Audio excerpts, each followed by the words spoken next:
I was going to ask, I know that sort of in your work that Melbourne is almost a bit of a character in itself. It's reoccurring in a lot of your work. So I guess I wanted to ask, what is it about Melbourne for you that inspires dreaming or the creation of things in your work? Yeah, well, I've always lived around the inner city, and I think people would know that a lot of writers often sort of deal with their own personal history or their own landscapes often when they write early on. But it is interesting in relationship to the river that Deborah just mentioned. I was very lucky to live very close to the river as a teenager, so I lived in Fitzroy when I was a very young boy and then moved to Richmond and Collingwood, and we always lived very close to the river, and it's a pretty remarkable experience to live on a housing commission estate, which often people talk about the sort of the brutalist architecture of those housing commission estates that were built in the 60s, and yet we could within a couple of minutes be around in Studley Park, around the Yarra River, in this beautiful environment. And I spent most of my teenage years on the river, either swimming in the river in summer or just hanging out in winter. And one of the notions of thinking about a dream is that daydreams, and often when you're young, we're talking before about people using mobile phones and social media, and I don't have a mobile phone, but I use a bit of social media. But it is the case that when I was a teenager, I spent a lot of summer days on the banks of the Yarra, laying on my back, smoking cigarettes and looking up at the sky and not doing much else. And one of the things that I decided when I started writing about Melbourne, and particularly about the Yarra River, although I have a novel coming out which is set on the river, in each of my short fiction collections I've written what I call a river story, and those stories try and capture that laziness of being a youth in the best way. We didn't have a lot to do, we didn't have a lot of money, and not to be romantic, but those realities meant that you seemed to have a lot of time. So the days were long, you spent them doing the stuff that you'd done the day before, so there's a lot of reiteration, repetition, but through that you can have, I think, great imaginings of the experience that you had, and of course experiences that you want to have. As I became older, and it's interesting if we talk about the notion of an Indigenous dreaming, I became fascinated by a particular Wurundjeri story of Melbourne and the Yarra River, which is about the fact that people may or may not know that Port Phillip Bay is a very young landscape. It's about 10,000 years old, and prior to the formation of the bay, the Yarra River used to end at what we call the heads, so where we see Queenscliff and and Portsea, that was the mouth of the Yarra River. And this story was often dismissed, and I say dismissed as a dreaming in the negative sense, that this was an Aboriginal folk legend. And if we think about it as a dreaming, we say, well, this is not a real scientific story. And in fact, the Yarra River, the mouth of the Yarra River, you can actually still go down to the original bed of the Yarra.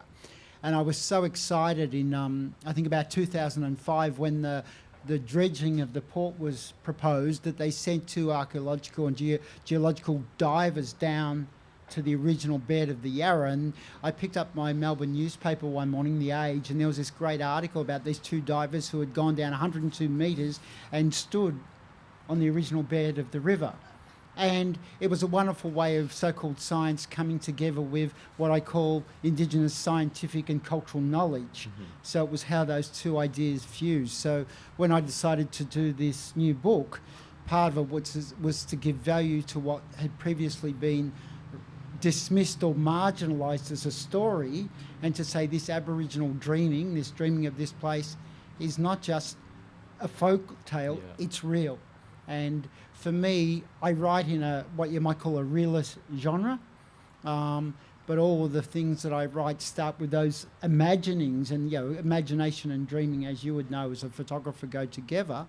And the other thing I think relates a little bit to your work as a photographer is that a lot of my writing, whether it be short fiction or ideas for scenes in a novel, they start as frames. And I take a lot of photos, not well, but I love using my camera. And often when I'm thinking of a story, it's based on a frame. I could see someone sitting here today, or when I'm walking into town, and there's something interesting about someone's shape of their body or a word. And you would know this again with your lens work. And usually it's an idea that I start to dream about what it could be. Right. I start to imagine it into being as something more. So it's why I love to walk. People may have seen in The Age last Saturday a new book of interviews on Werner Herzog, the filmmaker, and he was asked advice he would give to young filmmakers, and I'm going to use this because I teach writing at Melbourne University. He said, if you can fail a film theory class, you might make it as a filmmaker. But he also said, walk. Get out in the street and walk. Take a job, he said, and I'm not saying specifically, I don't know if you'd be suited to this job, Andrew, but he said take a job as a bouncer in a sex club. But what he meant was do real stuff, meet real people, and it's a bit of what the conversation we've already had. Meet real people and you'll get great ideas for your stories. Yeah, I know.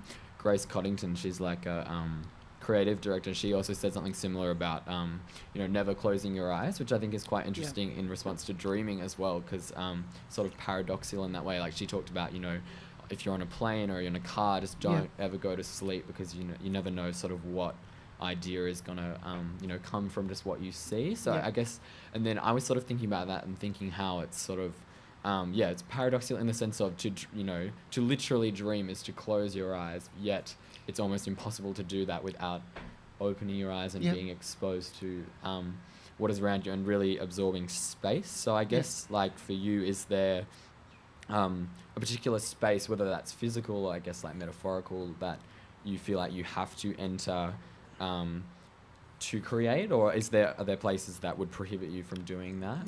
Well, I've always thought if you're in a space long enough and you never get a poetic idea, you're in the wrong space. I've been at Melbourne University since 1988 and I've never had a creative idea about the university itself. So I'm never going to write a campus novel. But I think there are two... You need to come to South Bank. Absolutely. You're on the wrong campus. There are two issues here that I think are really relevant. I know the Yarra River very well. Literally, I remember as a 10-year-old boy, we used to dive off the Princess Bridge for money at Moomba. Dive off, run back up, people would put money and do it again. But I know every bridge from here to Dice Falls. I've swam along the river here. But as I was writing Ghost River, the novel, and as I was writing the short stories that I'd published previously about the river, I would still make a point and still do of walking a length of the river or running it or riding my bike at least once a week. So as familiar as I am with the river, and taking thousands of photographs, by the way, people would say, well, you're a writer, you're an artist, you should be able to sit in your room, your garret or whatever, and make it up. And you can. But I'm a firm believer, again, about imagination. I think it's a variation on the notion of dreaming, is that each time I walk along the river, a river that I've walked along hundreds of times, I get either a new idea or a new take on an idea or a new layer on that take. And that may find itself as one phrase or just a tweak into an existing narrative. So I have a great belief in stories are there, they're happening.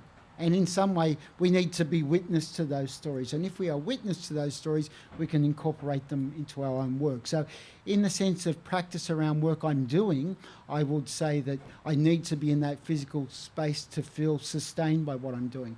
But the other one you mentioned, which I think is important, and again, this has come up again about, and whether people should have mobile phones or not, I've got 4 daughters and they've all got mobile phones. And a son who has a mobile phone, a wife who has a mobile phone, my mother. I'm the only person I know who doesn't have a mobile phone. But I'm not in any campaign. One thing that sometimes I have to come up on the train from Frankston. My mother-in-law lives down that way. And if I've come up on the train, years ago I would often get a book. And I think it's great for people who take public transport every day to read a book. Yeah, you could read a couple of books a week if you've got to come from Frankston. But I always get on the train with the intention of reading a book, so I always have a book with me as a security blanket, but I tend to never open it because it's that, what you've already talked about, that what's happening in the carriage, what's happening amongst those people, those interactions or lack of interactions. But also, again, thinking about the framing device, what's happening outside the window. So it would be very rare for me to catch the train from Frankston to the city and not get off that train and write something down in my journal, which I may use next week, I may use next year, or I don't know. It's sitting there. But I do have great faith in what I teach students, which is what I call observational work, to be in place, to witness and engage with people, and also to keep what you might call your creative antenna alert. So although I love reading, I always think, if I read this book, I'm going to miss something. Yeah. And invariably, I say at the end of that trip, I'm glad I kept my eyes open. And when I teach creative writing, I do say, and it's not a joke, students say, oh, should I read this story to learn how to write? And I'm a great advocate that we must read, and we must read a lot. Should I possibly listen to this writer? I say you could do all those things, but get on the train, and I always say Frankston. But yeah, by the way, if you want to go to Werribee, go to Werribee, or don't go on the upfield line. They come every half hour, evening peak. But get on the tram, get on a train, go for a walk, and you will learn as much about human interaction and the narratives you can build by doing that as you can by only reading. Yeah. We've got to do all these things. Yeah, music, photography. Another thing that you might be interested in is, in fact, the greatest trigger if students have that thing they call writer's block. To unblock that, I don't send them to a plumber, I send them to a photographer. I get them to look at folios of photographic work, to go to a photographic exhibition, and invariably they come back with a story, or at least a scene for a story. Yeah. Yeah, no, that's great. Well, we're coming to the pointy end of this particular interaction, but I don't think anybody has talked about dreams that have been dashed. I was thinking that when I was listening. What I think we probably all have shared that experience at some time. Are you happy to share? Well, I was thinking that earlier. My parents and all my family grew up in the inner city of Melbourne, and they were all literally forced into the factories after they finished grade 6. A very quick story, every Aboriginal child who went to George Street State School was sent automatically to what was called the opportunity grade, where you had no opportunity at all. Other people like my mother, who was a great scholar at school, got people, if they're old enough, may remember a certificate, used to get at Form 2 called the Merit. She wanted to go on and study. Her father died. She ended up in a factory 2 weeks after she'd done year 8. And what I see with all of those people was the dream that was dashed for them was education and opportunity. And while you might expect and sometimes see hints of bitterness over that, and I think in some ways as much as bitterness is a negative emotion, you can understand that. One of the things that I would say about all of my extended family is that they've channeled their dashed dreams into opportunities for their children and grandchildren. So I think we've got to accept that we can't have everything we want, and sometimes even the things that we strive at as best we can, we may not achieve, and we have to accept that. And if that's the case, to think about possibly not what is realistic, but to think about what hopes we can put into the dreams of younger people. So my kids, I've got 5 kids, and they don't make the mistakes I made, because some things that, if my dreams were dashed, it was because of my fault, by the way, no one else's, but in a way to learn from that and to pass that experience on to younger people so you can help them sort of over those hurdles.